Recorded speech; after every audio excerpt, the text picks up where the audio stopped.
Hi everyone and welcome back to my channel. So आज हम discuss करने वाले हैं एक बहुत ही ज़्यादा इंटरेस्टिंग टॉपिक के बारे में, बहुत ही ज़्यादा हेल्थ बेनिफिट से भरे हुए इस पावर हाउस के बारे में, यानी कि अंजीर। अंजीर को इंग्लिश में फिग्स भी कहा जाता है। बहुत लोगों की क्वेरीज और क्वेश्चंस होते हैं कि अंजीर को खाने का सही तरीका क्या होता है, इसे किन किन लोगों को खाना चाहिए, किन किन लोगों को अवॉइड करना चाहिए और इसे खाने का सही तरीका क्या है, प्लस इसके मेजर जो हेल्थ बेनिफिट्स देखने को मिलते हैं वो क्या क्या है। तो इस वीडियो में हम सब कुछ डिस्कस करेंगे और इस वीडियो के एंड में हम ये भी देखेंगे कि फिग्स को खाने का सही तरीका क्या है ताकि आप उसके मैक्सिमम न्यूट्रिशन वैल्यू और बेनिफिट्स ले सकें। तो चलिए इस वीडियो को स्टार्ट करते हैं। फिग्स की अगर मैं बात करूं तो ये फल होता है। नाउ ये फल जो होता है प्रॉपर पका हुआ फल होता है, लेकिन अगर हम सिर्फ ऐसा फ्रूट ट्रीट करें तो ये फ्रूट बहुत जल्दी खराब हो जाता है और बहुत ही डेलिकेट फ्रूट होता है। इसलिए इसके न्यूट्रिशन वैल्यू खराब ना हो और बहुत सारे लोग इसकी मैक्सिमम वैल्यू को एब्जॉर्ब कर पाए, इसलिए इसे ड्राई किया जाता है और ड्राई करके इसे स्टोर किया जाता है। अंजीर को आप पूरे साल में कभी भी खा सकते हैं। जो ड्राई फिग्स जिनकी मैं बात करूंगी, इस पूरे वीडियो में हम फिग्स को एक ड्राई फिग्स की तरह ही ट्रीट करेंगे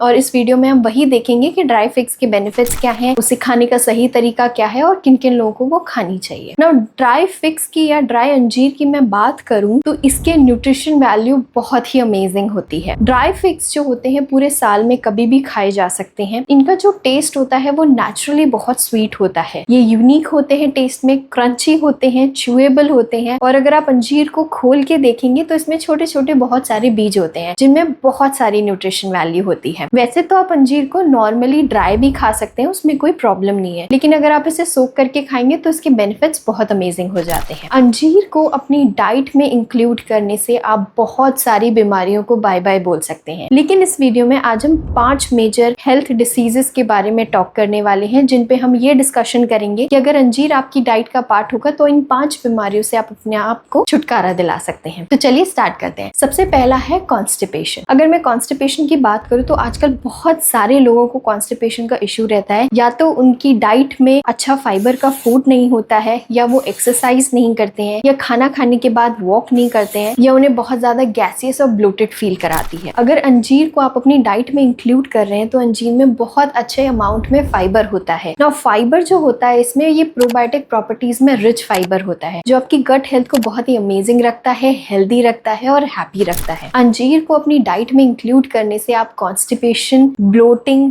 गैस और इंडाइजेशन को बाय बाय बोल सकते हैं। आपको कुछ नहीं करना है, आपको सुबह सुबह खाली पेट अंजीर खानी है जो आपकी कॉन्स्टिपेशन को दूर रखेगी। सेकेंड डिजीज की मैं बात करूं, स्किन इन्फ्लेमेशन जैसे इश्यूज जो हो गए। अंजीर जो होता है एंटीऑक्सीडेंट में बहुत ज्यादा रिच होता है। एंटीऑक्सीडेंट में रिच होने की वजह से ये आपकी बॉडी को फ्री रेडिकल से बचाता है जो कि कैंसर का प्रोडक्शन करते हैं। फ्री रेडिकल से बचाने की वजह से आपको कैंसर जैसी बीमारियों से दूर रखती है। प्लस स्किन इन्फ्लेमेशन की इशू जिन्हें रहते हैं, स्किन में स्वेलिंग आना, पिंपल्स आना, एक्ने आना या स्किन बहुत ज्यादा रेड हो जाना, इची हो जाना, ये उन सारे इश्यूज से भी आपकी बॉडी को बहुत हद तक दूर रखती है। थर्ड की बात कर लेते हैं। ये आपके बीपी को कंट्रोल करने में भी बहुत हेल्प करती है। जिन जिन लोगों को हाई बीपी का इशू होता है उनके लिए भी अंजीर बहुत ज्यादा रामबाण का काम करती है। कैसे? आजकल अगर आप देखेंगे तो हमारा डे टू डे का लाइफस्टाइल ऐसा है कि हम अननेसेसरी सॉल्ट इंटेक बहुत ज्यादा करते हैं। फास्ट फूड में सॉल्ट इंटेक इतना ज्यादा होता है कि हम सबकॉन्शियसली या अनसबकॉन्शियसली बहुत तेज नमक वाला खाना खा लेते हैं। जब हमारी बॉडी में सॉल्ट यानी कि सोडियम की मात्रा बहुत ज्यादा हो जाती है तो हमारी बॉडी का नेचुरल पोटेशियम जो होता है उसकी वैल्यू डिक्रीज होने लगती है। अब आप लोग सोच रहे होंगे कि पोटेशियम का हमारी बॉडी में क्या रोल होता है। पोटेशियम का सबसे इंपॉर्टेंट रोल होता है आपकी हार्ट बीट को रेगुलर रखना। ये आपके हार्ट के फंक्शन में बहुत बड़ा सपोर्टर होता है और अगर आपकी बॉडी का पोटेशियम वीक है या डिक्रीज हो चुका है तो डेफिनेटली आपके हार्ट पे बहुत ज्यादा प्रेशर पड़ेगा। फिग्स में यानी कि अंजीर में नेचुरली पोटेशियम प्रेजेंट होता है। इसको अपनी डाइट में इंक्लूड करने से आपके पोटेशियम डिफिशियंसी को दूर करता है और आपके बीपी इश्यूज को रेगुलेट करने में बहुत ज्यादा हेल्प करता है। इसलिए अंजीर आपके हाई बीपी के इशू को डेफिनेटली ट्रीट कर सकती है। आइए बात कर लेते हैं फोर्थ आइटम की। ये आपकी बोन हेल्थ यानी कि जिन जिन लोगों को कैल्शियम की डेफिशिएंसी रहती है ये उनके लिए भी बहुत अमेजिंग है। अगर मैं न्यूट्रिशन वैल्यू के अकॉर्डिंग बात करूं, 100 ग्राम अंजीर में ऑलमोस्ट 163 मिलीग्राम्स ऑफ कैल्शियम होता है। 100 ग्राम में आप ये समझ सकते हैं कि मीडियम साइज के अंजीर में ऑलमोस्ट 3 से 4 पीसेज आ जाएंगे। उसमें almost 163 milligrams of calcium available होता है। अंजीर कैल्शियम में रिच होने की वजह से आपकी बोन हेल्थ को बहुत अच्छी रखती है, आपकी मसल स्ट्रेंथ को मेंटेन करके रहती है। प्लस जिन जिन लोगों को जॉइंट पेन के इश्यूज रहते हैं या जॉइंट पेन का इशू मेजरली बोन हेल्थ की वजह वजह से रहता है, ये उनके लिए भी बहुत ज्यादा हेल्पफुल है। इसलिए अगर मैं शॉर्ट टर्म में बात करूँ तो अंजीर आपकी बोन हेल्थ को इम्प्रूव करती है और आपकी कैल्शियम डेफिशिएंसी को बहुत ज्यादा इम्प्रूव करती है। अब बात कर लेते हैं फिफ्थ आइटम की, सबसे ज्यादा इंपॉर्टेंट और सबसे ज्यादा सर्च किए जाने वाले टॉपिक पे, दैट इज वेट लॉस। अंजीर आपके वेट लॉस में बहुत बहुत अच्छा पार्टनर बन सकती है। कैसे? अंजीर फाइबर में बहुत ज्यादा रिच होती है। फाइबर में रिच होने की वजह से जब आप इसे एम्प्टी स्टमक कंज्यूम करते हैं तो ये आपको बहुत देर तक फुल की फीलिंग देती है। मतलब आपको लगता है आपने बहुत देर से बहुत कुछ खाया हुआ है। ये आपकी एपेटाइट को कंट्रोल करने में हेल्प करती है। ये आपकी मील्स पोर्शन को स्मॉल करने में हेल्प करती है। जब आप अंजीर का कंजम्पशन करते हैं तो आपको बहुत देर तक भूख नहीं लगती है, और भूख लगेगी भी तो ये आप अपने पोर्शन का कंट्रोल रख पाएंगे क्योंकि आपने अंजीर का कंजम्पशन किया हुआ है। फाइबर में रिच होने की वजह से आपको बहुत लगेगा कि आपने बहुत देर तक कुछ खा रखा है, इसलिए भी ये आपके वेट लॉस मैनेजमेंट में आपका बहुत सपोर्टर बन सकती है। सो अंजीर डेफिनेटली आपको खानी चाहिए। अब देख लेते हैं अंजीर को खाने का सही मेथड क्या है। वैसे तो आप अंजीर को ड्राई भी खा सकते हैं, उसमें कोई प्रॉब्लम नहीं है, लेकिन अगर आप इसे ओवरनाइट पानी में सोक करके खाएंगे तो इसकी न्यूट्रिशन वैल्यू बहुत ज्यादा बढ़ जाएगी, प्लस आपकी बॉडी के लिए बहुत आसान होगा इसे डाइजेस्ट करना। कुछ नहीं करना है, आपको 2 से 3 मीडियम साइज के अंजीर लेने हैं। उन्हें ओवरनाइट एक बाउल में आप पानी भर लीजिए, उसमें डाल के ओवरनाइट सोक होने के लिए छोड़ दीजिए। जब आप सुबह देखेंगे तो ये हल्का सा सॉगी या सॉफ्ट हो चुका होगा, स्लाइटली सा फूल भी गया होगा, प्लस ये च्यू करने के लिए बिल्कुल रेडी होगा। जब आप इसे च्यू करेंगे तो ये बहुत ज्यादा सॉफ्ट होगा और बहुत इजीली आपके दांतों से च्यू हो जाएगा। नाउ सोक्ड अंजीर खाने के क्या फायदे हैं? सोक्ड अंजीर खाने में क्या होता है, ये बहुत ज्यादा सॉफ्ट हो जाता है इसका टेक्सचर, प्लस ये बहुत ही ज्यादा इजीली च्यूएबल होता है, जिसकी वजह से आपकी बॉडी को बहुत कम एफर्ट्स डालने पड़ते हैं इसको चबाने में, इसको डाइजेस्ट करने में, प्लस इसके न्यूट्रिशन वैल्यू को अब्सॉर्ब करने में। तो अंजीर को खाने का जो डेफिनेटली द बेस्ट तरीका है वो इसे ओवरनाइट सोक करके खाने का है। वैसे आप चाहें तो आप इसे ड्राई भी कंज्यूम कर सकते हैं, उसमें कोई प्रॉब्लम नहीं है। नाउ हर फ्रूट या ड्राई फ्रूट बेनिफिट्स के साथ होता है तो उसके कुछ साइड इफेक्ट्स भी होते हैं। यहाँ पे मैं आपके साथ कुछ 2 बहुत ही ज्यादा इंपॉर्टेंट प्रिकॉशन डिस्कस करना चाहूंगी। नंबर 1, बहुत ज्यादा अंजीर खाने से आपको डायरिया यानी कि दस्त हो सकते हैं। अंजीर को एक लिमिटेड मात्रा में ही लेना चाहिए। डेली